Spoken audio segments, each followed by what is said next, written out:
우리 계속해서 이제 아가서 말씀 같이 나누고 있는데요.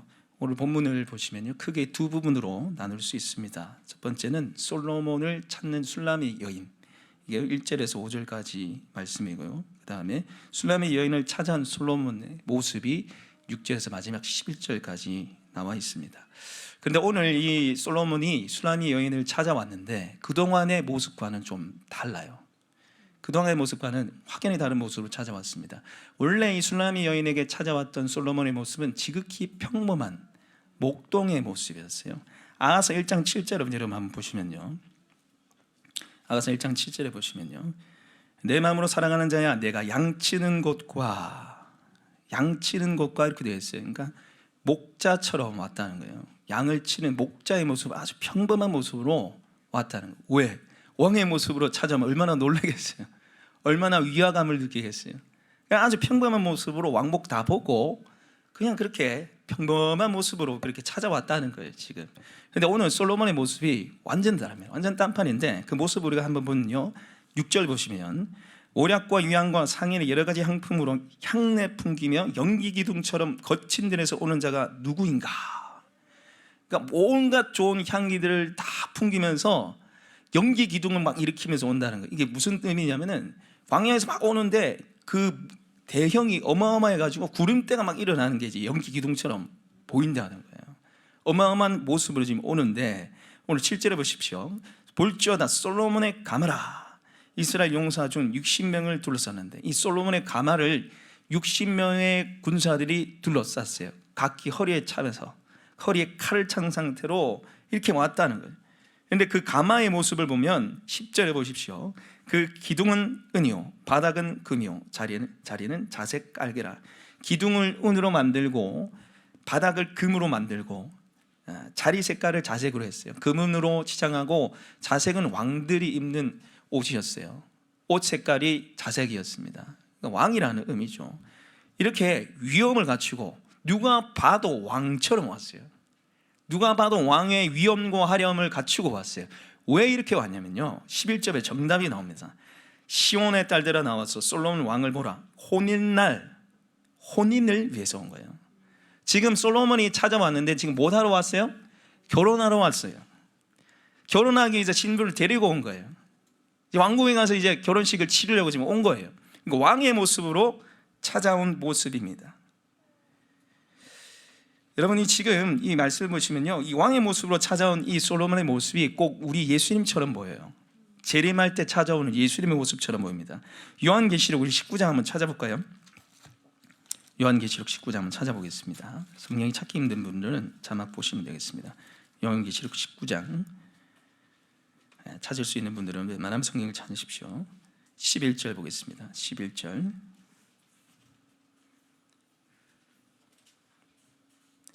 19장 11절 같이 한번 읽어보겠습니다. 시작. 내가 하늘이 열린 것을 보니 보라 백마와 그 탄 것을 잔 산자가 있으니 그 이름은 충신과 진실이라. 그가 공의로 심판하며 싸우더라. 아멘. 백마와 그것을 탄 자로 되어 있어요. 그것을 탄 자가 누굽니까? 예수님이에요. 재림 때 예수님 모습이에요. 백마 탄 왕자의 원정은 누구십니까? 예수님이에요. 우리가 백마 탄 왕자면 로맨틱하게 이렇게 생각하는데 사실은 이 백마는 승리를 의미합니다. 로마 시대에 로마 군사들이 싸워서 승리하고 계산 행군을 할 때, 승리의 행군을 할 때 백마를 타고 왔어요. 그러니까 예수님이 승리하셨다는 거, 모든 원수 만물을 물리치고 승리의 모습으로 오셨어요. 그 밑에 보시면은 15절 16절 보십시오. 그 입에서 예리한 검이 나오니 그것으로 만국을 치겠고 친히 그들을 철장으로 다스리며 또한 친히 하나님 곧 전능한 신이의 맹렬한 진도의 포도주 틀을 밟겠고 16절 그 옷과 다리에 이름이 쓴 것이 있으니 만왕의 왕이요 만주의 주라 하였더라. 예수님이 재림 때에 백마를 타고 오시는데 입에서 막 칼이 나오고 만왕의 왕 만주의 주, 이거 지금 환상이에요. 환상의 비유의 모습인데 예수님이 승리의 모습으로 모든 원수를 마귀를 다 물리치고 만왕의 왕의 모습으로 오신다는 거예요. 누구를 맞이하려? 우리를 맞이하러. 그때 우리는 어떤 모습이에요? 신부라는 거예요. 오늘 이 술람의 여인의 모습이 신부의 모습이었다면 저와 여러분도 똑같이 신부의 모습입니다. 신부의 모습이에요. 그런데 여러분, 우리가 결혼식을 앞둔 신부들이죠. 어린 양의 혼인잔치가 준비되어 있잖아요. 그래서 19장 7절에 보시면요, 요한계시록 19장 7절에 보시면요, 우리가 즐거워하고 기뻐하며 그에게 영광을 돌리세 어린 양의 혼인기약이 이르렀고 그의 아내가 자신을 위하여 자신을 준비하였으므로. 어린 양의 혼인기약이 이르렀다, 이렇게 되어 있어요. 어린 양의 혼인기약. 여러분, 예수님의 재림은 믿지 않는 자들에게는 심판입니다. 형벌입니다. 무시무시한 날이에요. 그러나 예수님의 재림은 예수님을 믿는 사람들에게는 구원이요 영광스러운 날이에요. 이보다 복된 날이 없다는 거예요. 그날이 얼마나 행복하고 기쁜 날인지 어린 양의 혼인 잔치라고 비유하고 있어요. 진짜 우리가 예수님과 결혼하는 날은 아니겠죠. 비유입니다. 결혼식처럼 너무나 화려하고 아름답고 행복한 날이라는 거죠.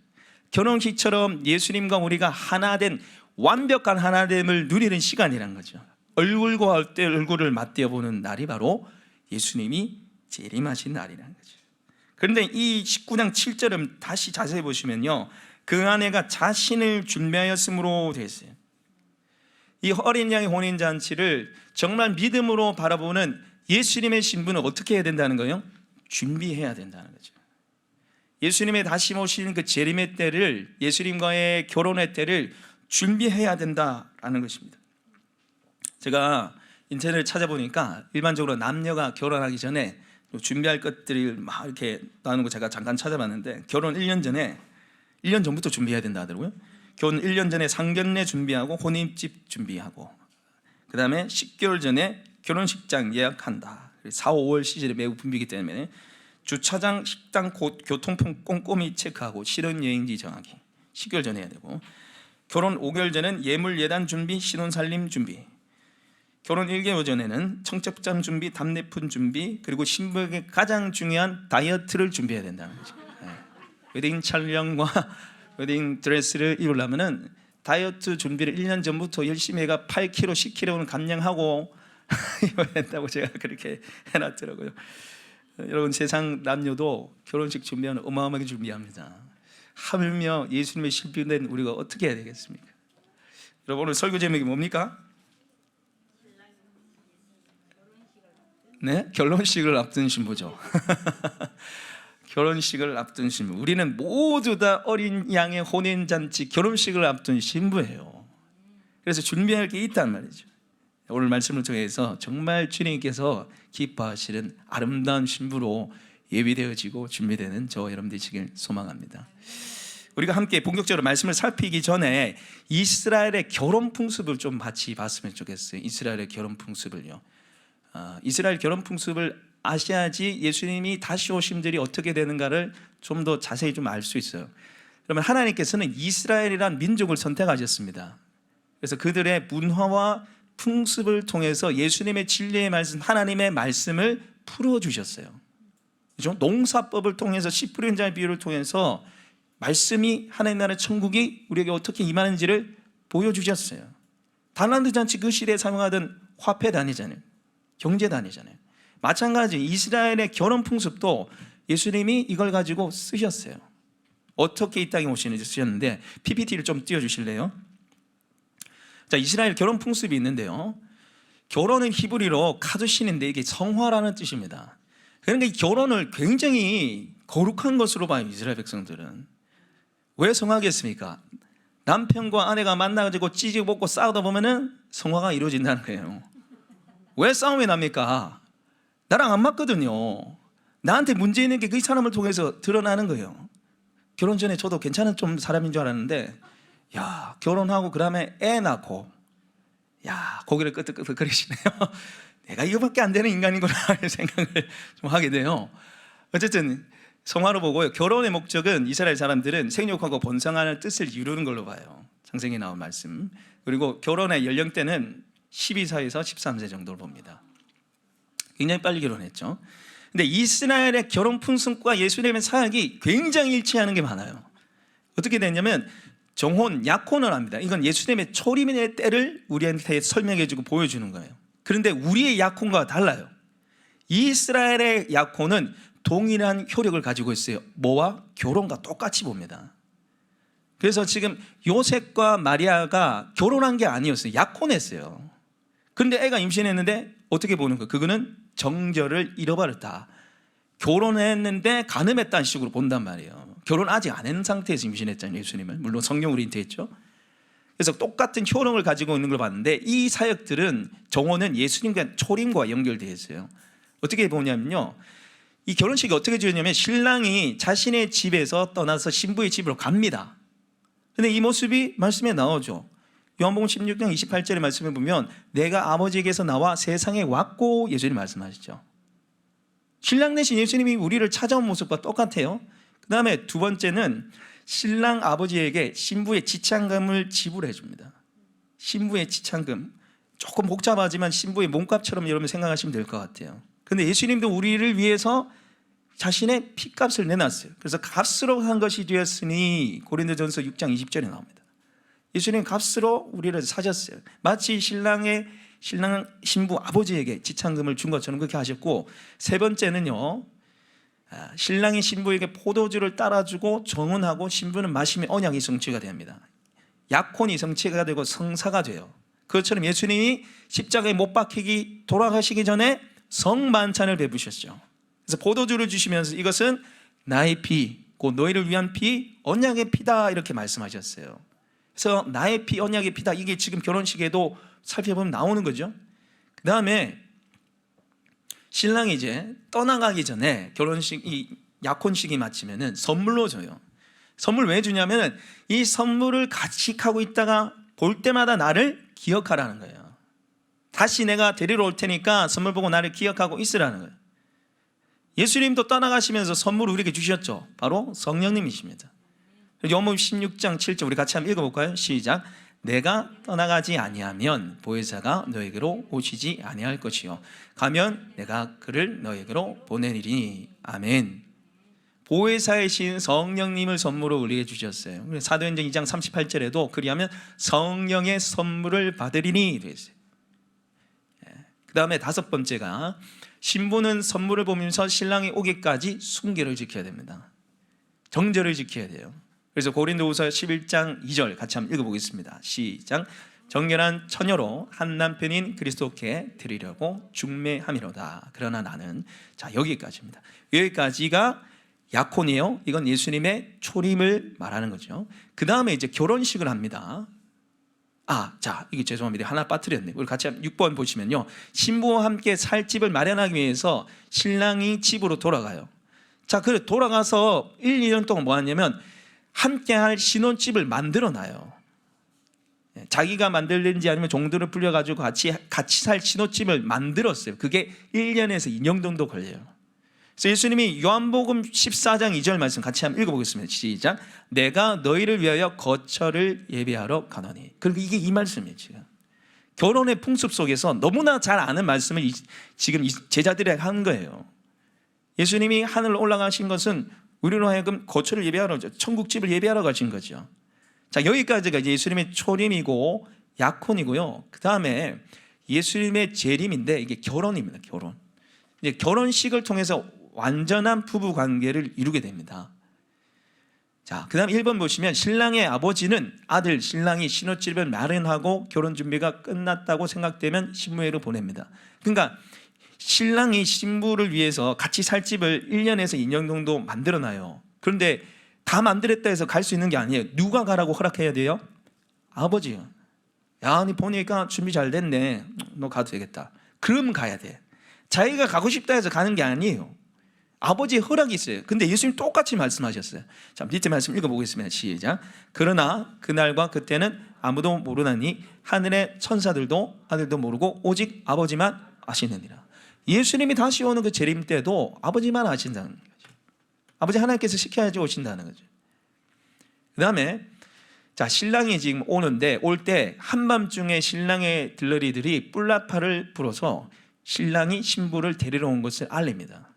그래서 이게 데살로니가 전서에 보셔도 나와요. 4장 16절 같이 한번 읽어보겠습니다. 시작. 주께서 호령과 차사장의 소리와 하나님의 나팔 소리로 친히 하늘로부터 강림하시리니. 아멘. 나팔 소리로 재림의 때를 알리시고 오신다고 지금 성경이 우리에게 그렇게 기록하고 있습니다. 자, 그러면은 이 나팔 소리를 듣고 신부와 함께 있던 신부의 들러리가 기쁨으로 횃불을 밝히면서 신랑을 맞이하러 가죠. 그 열처녀의 비유에 나오잖아요. 마태복음 25장에 보시면 나옵니다. 그리고 4번 보시면 신부를 데리고 신랑집으로 온 후에 결혼잔치가 이루어집니다. 신부를 데리고 신랑집으로 데리고 온 후에, 그러니까 신랑집으로 데리고 와야 돼요.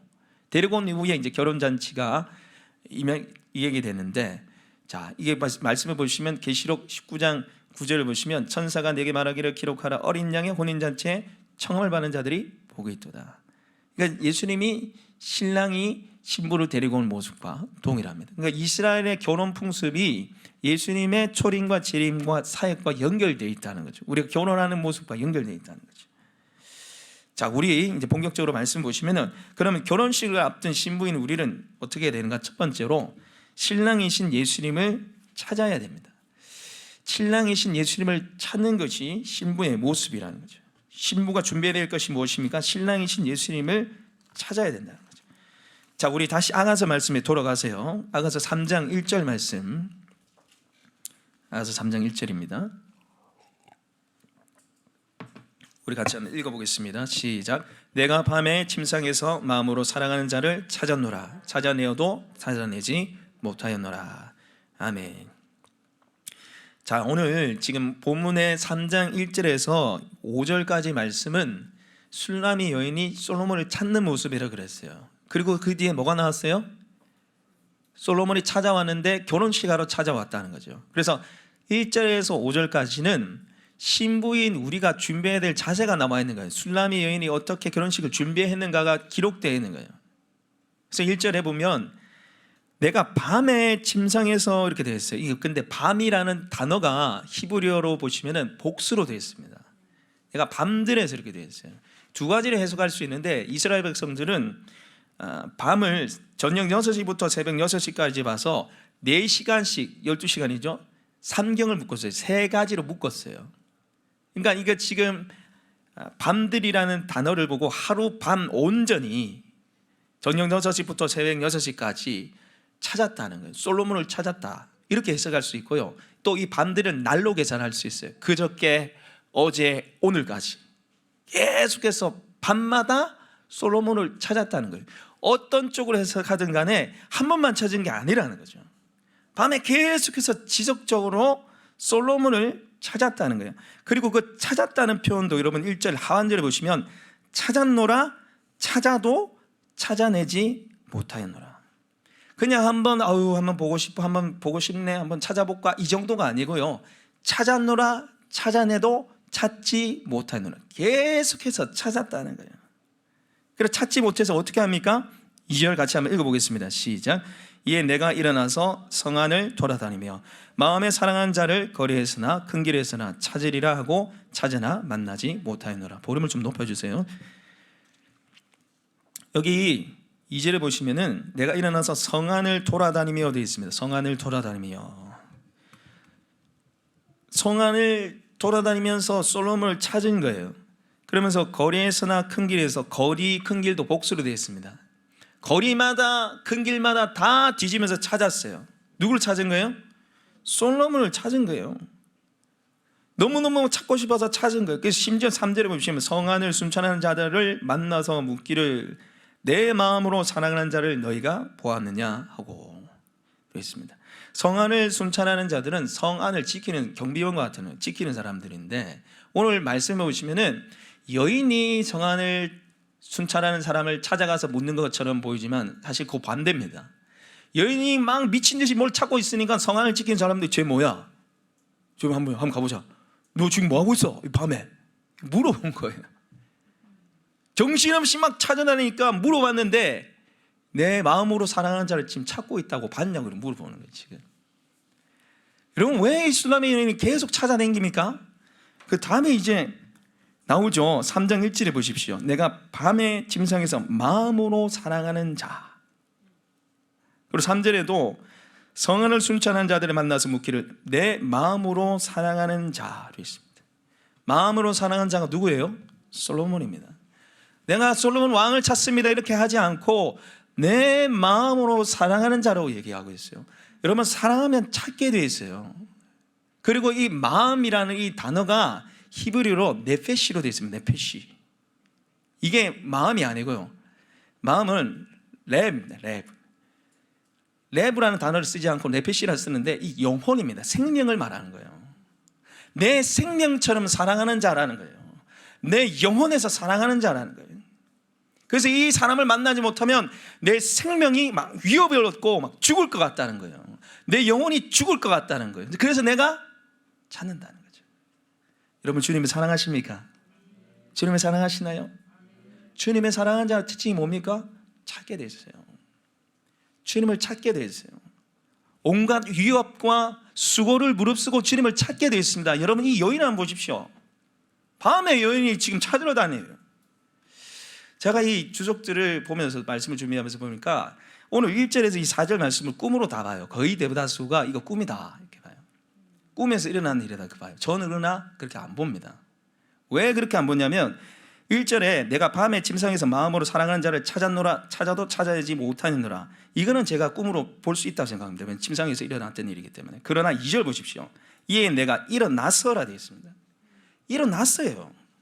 침상에서 일어나서 거리로 나가고 큰 길로 나가서 찾았다는 거, 이 꿈이 아니에요. 그런데 왜 꿈으로 해석하냐면 이때 당시에 밤에 여자분들이 싸돌아다니는 건 있을 수 없었던 일이에요. 너무너무 위험했기 때문에 밤에 돌아다니는 여인도 없었어요. 남자도 잘 없었고. 그러니까 너무 희한하니까 성안을 순찰하는 자들이 와서 니 왜 이러는 거예요? 정신 나간 것처럼 왜 이렇게 돌아다니냐는 거지. 이때 당시에 생활 문화와 관습으로는 여자가 밤에 밖에 혼자 다니는 게 있을 수도 없는 일이에요. 그런데 찾으러 가요. 왜? 너무너무 사랑해서 보고 싶으니까. 여러분, 우리가 주님을 사랑한다면요, 우리에게 수고가 있고 고난이 있고 아픔이 있어도 주님 찾으셔야 됩니다. 주님을 찾는 노력을 하셔야 된다는 거예요. 아무리 힘들고 어려워도 위협이 있고 어려움이 있어도 우리가 주님을 찾아야 돼요. 나를 사랑하는 자가 내 사랑을 받을 것이요, 나를 찾는 자가, 나를 간절히 찾는 자가 나를 만날 것이라. 주님 그렇게 말씀하셨어요. 구하라, 찾으라, 문을 두드려 말씀하셨어요. 여러분, 주님을 찾으시기 바랍니다. 여러분, 우리가 주님을 찾는 게 뭐예요? 신앙생활 아주 단순합니다. 우리가 어떻게 주님을 만나요? 말씀, 기도, 찬양밖에 없어요. 말씀, 기도, 찬양밖에 없어요. 이것만 통해서 우리가 주님 만날 수 있다는 거 있습니까? 말씀 보는 거 요즘 시대에 쉽지 않습니다. 그죠? 얼마나 재미있는 게 많아요. 네? 유튜브 이런 데 들어가면은 10분이면 나를 너무너무 행복하게 해줘요. 100만 뷰 이상짜리 이런 거 보면은 거의 대다수 뿅 갑니다. 말씀은요, 재미없어요. 재미없잖아요. 이만큼 지루한 책이 어디 있어요? 잠 오잖아요. 그러나 여러분, 이 말씀은요, 하나님이 우리를 너무너무 사랑하셔서 사랑의 편지를 우리에게 주신 말씀이에요. 그래서 말씀이 재미없고 목사님 좀 말씀 너무 힘들어요, 말씀 보기 지겨워요, 말씀은 재미없어요, 아니에요. 노력하셔야 돼요. 말씀을 통해서 주님을 찾도록 여러분 노력하시기 바랍니다. 예수님이 습관을 쫓아서 기도하신 것처럼 여러분 습관을 쫓아서 기도하셔야 돼요. 제가 청년회 때 막 기도를 좀 막 하고 싶은데 10분만 지나면 기도를 할 제목이 없는 거예요. 1시간 2시간씩 기도를 해야 된다는데 1시간은 고생하고 10분도 못 있겠는 거예요. 그래서 제가 어떻게 했냐면 알람 맞춰놓고 제가 기도를 했어요. 1시간 딱 알람 맞춰놓고 1시간 내에 치운다고. 그런데 10분이 딱 지났는데 1시간 지난 것 같아요. 네, 너무너무 시간이 안 가는 거예요. 제가 잘못 말했죠. 시간이 너무너무 안 가는 거예요. 시계가 고장난 줄 알았어요, 제가. 너무너무 안 가죠. 훈련이 필요해요. 우리가 주님 찾는 훈련이 필요해요. 말씀 보고 기도하고 찬양하는 훈련이 필요해요. 그때 우리 주님 만날 수 있는 거죠. 여인이 모든 수고와 위협을 뛰어넘어 주님 찾은 것처럼 우리가 삶 중에 재밌는 게 많고 힘들어도 주님 찾기 위한 노력과 애를 쓰시는 저 여러분 되시길 소망합니다. 두 번째로, 신부인 우리는 신랑이신 예수님을 붙잡아야 됩니다. 결혼식을 앞둔 신부의 모습은 신랑이신 예수님을 붙잡는 것입니다. 우리 4절 말씀 같이 한번 읽어보겠습니다. 시작. 그들을 지나치자마자 마음에 사랑하는 자를 만나서 그를 붙잡고 내 어머니 집으로 나를 잉태한 이의 방으로 가까이까지 놓지 아니하노라. 아멘. 자기 성안을 순찰하는 자들을 만나서 내 사랑하는 자를 봤습니까? 어디 있습니까? 만나자마자 솔로몬이 확 나타나는 거예요. 그 만나자마자 또 어떻게 해요? 지금 붙잡고, 동산 한번 보시면 그를 붙잡고 내 어머니 집으로 나를 잉태한 이의 방으로 가기까지 어떻게 했다는 거예요? 놓치지 아니한 거예요. 우리가 지난주에 함께 말씀을 봤는데 솔로몬이 찾아왔잖아요. 찾아와서 뭐라 얘기합니까? 일어나 나와 함께 가자 얘기했어요. 그런데 갔어요, 안 갔어요? 안 갔어요. 솔로몬이 봄이 왔다고 그렇게 얘기해도 바인트 은미랑 낭떠러지 안에 갇혀 있어서, 겨울 안에 갇혀 있어서 안 갔어요. 그래서 어떻게 돼요? 신랑을 잊어버려요.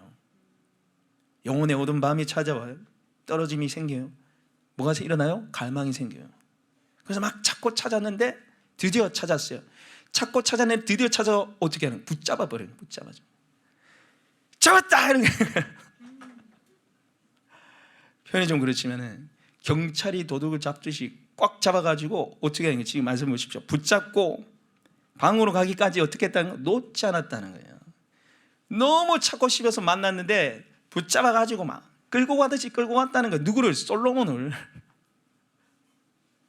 여러분 이거 동사의보를 보시면요, 이 붙잡고라는 이 단어가 과거형으로 나와 있고요, 그리고 놓지 아니하노라, 이게 미완료로 되어 있어요. 그러니까 붙잡았다는 과거형이지만 놓지 아니하노는 끝까지 이거 붙들고 갔다는 거예요. 이거 팔짱 끼고네. 절대 안 뺏길까 이제 내가. 이렇게 데려갔다는 거예요. 여러분 주님이 우리가 이렇게 하길 원하세요. 우리가 주님을 붙잡는데 그냥 한 번만 손잡고 이제 만났으니까 됐다 이게 아니고 끝까지 붙들고 가길 원하는 거예요. 어느 때까지? 천국 가는 그날까지 지속적으로 계속 꽉 붙잡고 가고 싶은 거예요. 주님이 그걸 원하신다는 거죠. 특별히 여기 이 말씀에 보시면은 붙잡고 데려가는 방이 내 어머니 집으로 나를 잉태한 이의 방으로 이렇게 되어 있어요. 내 어머니 집이고 나를 잉태한 방이에요. 자기의 출발이 시작된 방이고요, 그리고 자기의 삶과 자기의 사생활에 다 있는 방으로 데려가요. 이걸 무엇을 얘기하냐면 솔로몬을 자신의 개인의 삶에 데리고 오는 걸 말해요. 자신의 삶에 모시는 걸 말해요. 여러분 우리가 주님을 만나야 되는 이유가 무엇입니까? 오늘 명절이 추석에 여러분 왜 예배드리 왔어요? 예수님 만나기 위해서, 은혜 받기 위해서 오셨잖아요. 그러나 여러분 그보다 더 중요한 게 뭔지 아십니까? 은혜를 간직하고 주님 붙잡고 살아가는 겁니다. 주신 은혜를 붙잡고 예수 그리스도를 붙잡고 살아가는 삶이 중요해요. 오늘 이 술람의 여인이 자신의 삶의 가장 원초적이었던 부분, 자기를 잉태한 방으로 자신의 삶의 가장 깊숙한 부분까지 데려고 하잖아요. 우리가 은혜를 받고 예수 그리스도를 만나면 우리의 삶의 영역 속에 주님과 붙잡고 가야 되는 거예요. 은혜 받는 데만 그치지 마시고 그 은혜를 붙잡고 여러분의 삶의 영역 속에 살아가시는 저와 여러분 되시길 소망합니다.